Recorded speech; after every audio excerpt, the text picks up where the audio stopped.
Hi everybody, welcome to Cub Scout Day Camp 2019 Journey in Time.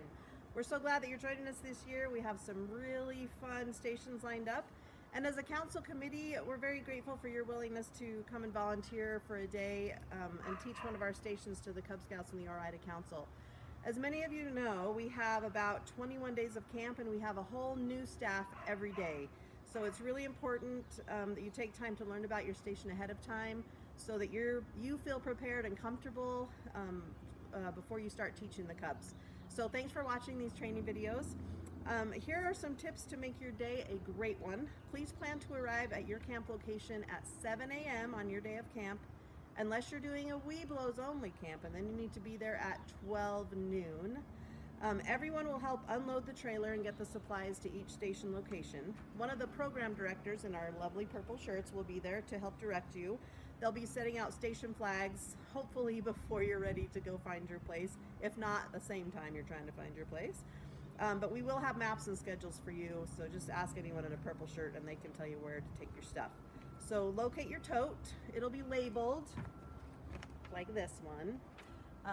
There'll be a list of supplies that are inside, and please note that there might be supplies that don't fit in the tote that you'll also have to take with you, so that'll be listed on that label as well. You're more than welcome to bring a lawn chair so you can have a seat throughout the day if you'd like, and bring your water bottle and your lunch. We will have water stations at each place, at each station, to fill up your water bottle during the day, so you don't need to bring a ton of water, just bring a water bottle. Most locations have lots of trees and shade, but we can't always accommodate everyone under the trees. So you're welcome to bring a pop-up canopy too if you want to. We'll also have spray bottles at each station. Sometimes it gets super hot at camp and the boys get really heated, so you can just spritz them down or spritz yourself down, and it's a nice way to cool off.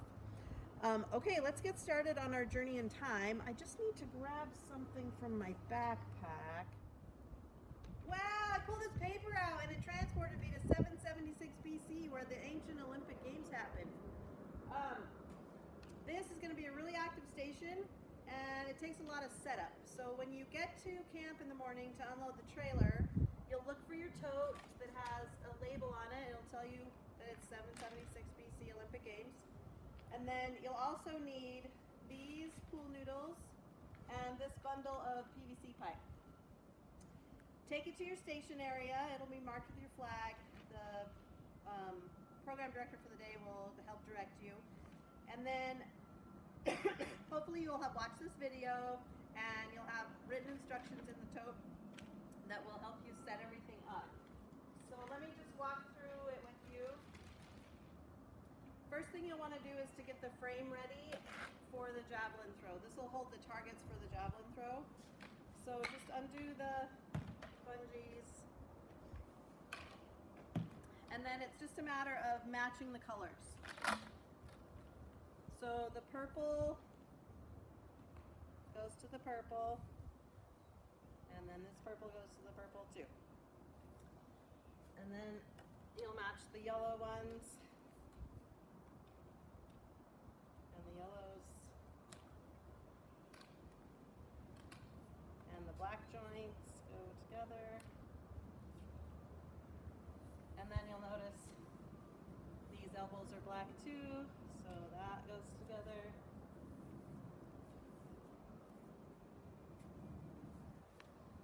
And then this one also goes to the other end.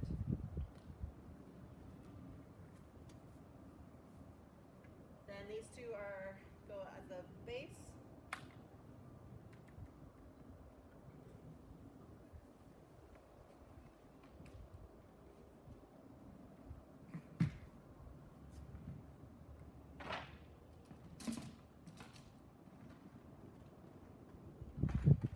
And then in the tote you'll find these 4 stakes. These will help hold up the frame from the wind and stuff. And I'm going to move it over here. It'll hold together. On one side. It's easier with 2 people. On the other, you'll drive one in.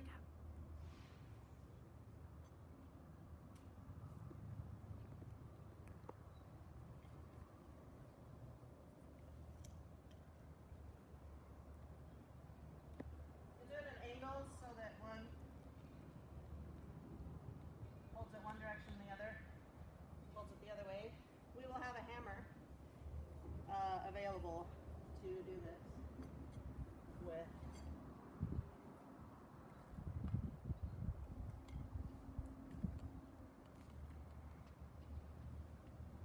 Hopefully that will hold it together for today. Then there will be 5 rings that you'll set out in the Olympic ring pattern.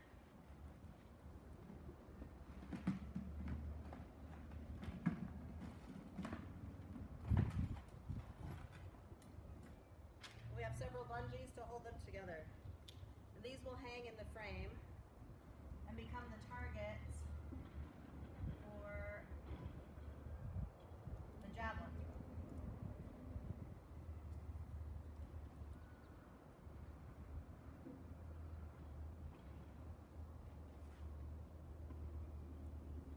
And you'll need a bungee at each place that they come together.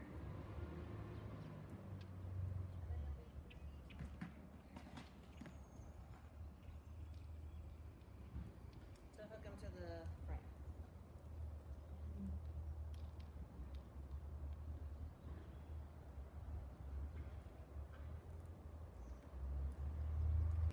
So there's your javelin, target. My arm's slopey. I know my stakes in very well. Okay. You'll also need to set up the hurdles.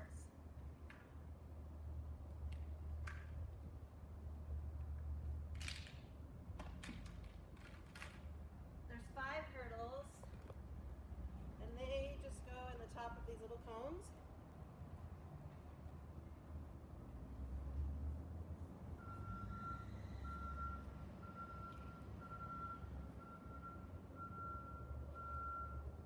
Like so. So they're just short little hurdles. And just set them up 5 in a row that you'll use for a team relay. Then we also have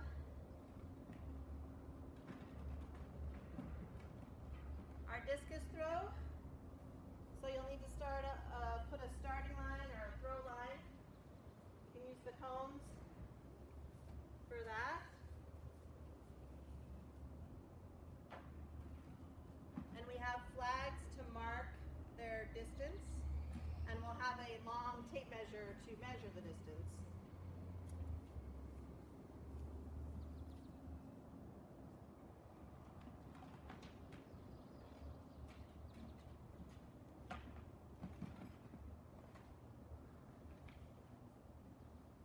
And we will also have the standing broad jump. So you need a start line for that. And then we have this measuring tape that you lay down right next to where they jump.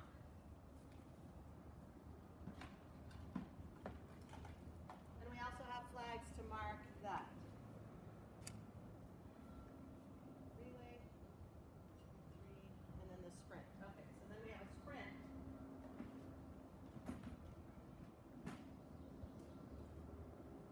We'll have a sprint, so you need to mark a start line.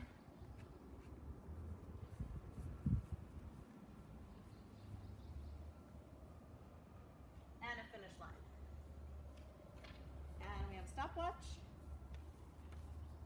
And like I said, we'll have a long tape measure for the discus throw. So to begin the station, you'll have everybody together in a group. And they'll have a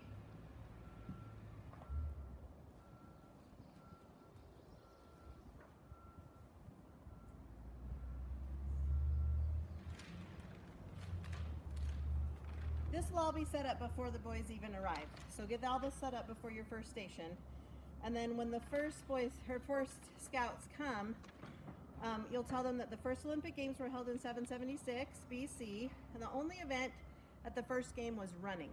The games were held every 4 years for 1170 years, and at that time only men could participate and watch the games. The ancient Greeks participated in 5 events: the javelin, wrestling, discus, running, and long jump. The winners did not receive a ribbon or a medal, but they got a laurel wreath, and this is how they would wear that.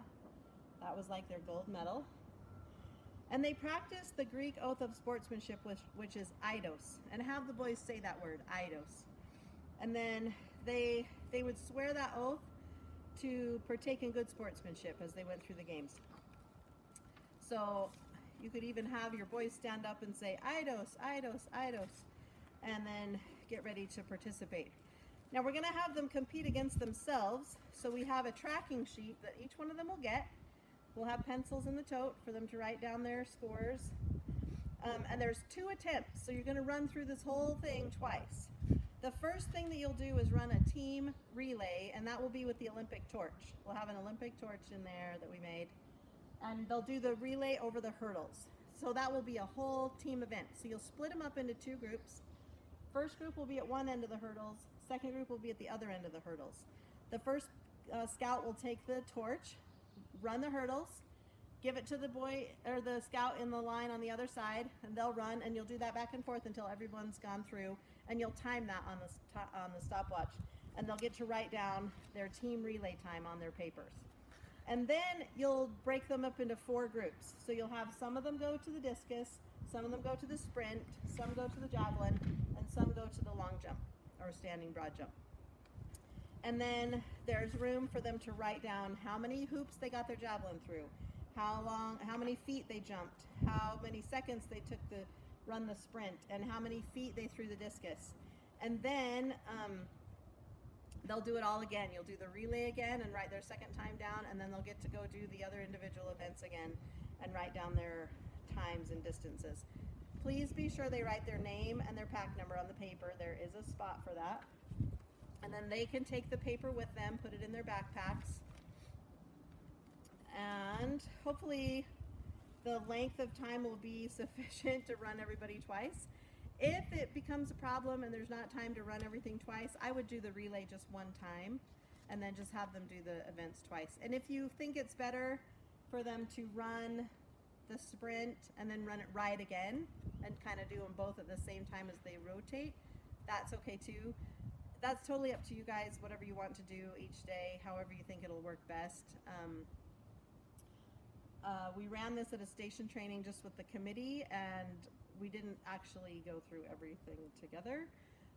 So it was hard to see if it was going to be more time sensitive to just do a rotation and then do a complete other rotation, or just do both attempts while they're at that station.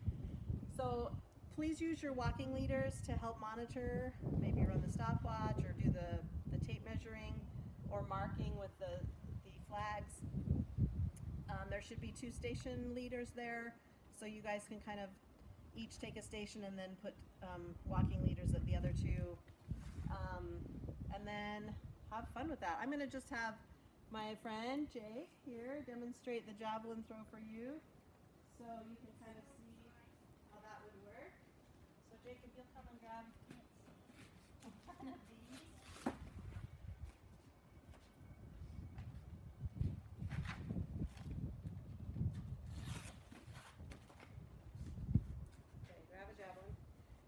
If there's time, you can have them throw all 5. If it's too much time to do that, then I would cut it down to 3. And then just have them stand maybe 10 feet away from the targets and try to get that through one of those hoops. Nice. Very good. So he got that right through the red hoop. I had pool noodle hoops, and the friction when they touched would just stop the forward momentum and kick the javelin right back out. So I'm glad these are working much better. So we'll stick with those. And so that's how that works. Do you want to do the standing broad jump, Jake? Sure. The only thing I was thinking, I think sticking at a ball. Yeah, I think it'll stick very far either, but we'll get that better at camp. I think we're going to have to stake this thing down too. So I have extra stakes in the toe.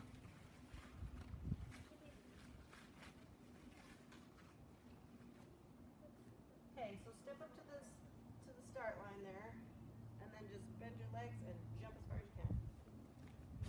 Good. So stay right there. Don't go anywhere. I see your feet marks. So you were right there. So you just flag it. Jake, step over here. Step over. So you would just flag it, and then measure that, and he can write that down on his paper as a first attempt. Then the sprint is obvious. We won't demonstrate that one. The discus. So a discus throw, generally you would start back a ways, and you would do a little spin, and then let it go, not crossing the front line. So then they would throw the discus, and you'd run a tape measure out there with a flag, mark it, and then let the next kid throw.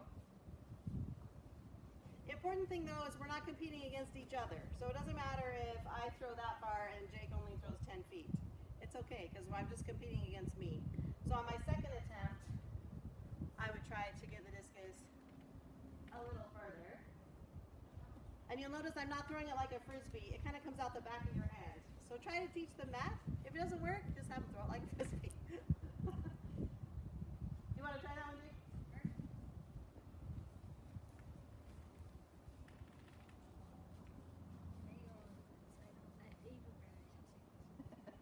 Just don't throw it over the fence.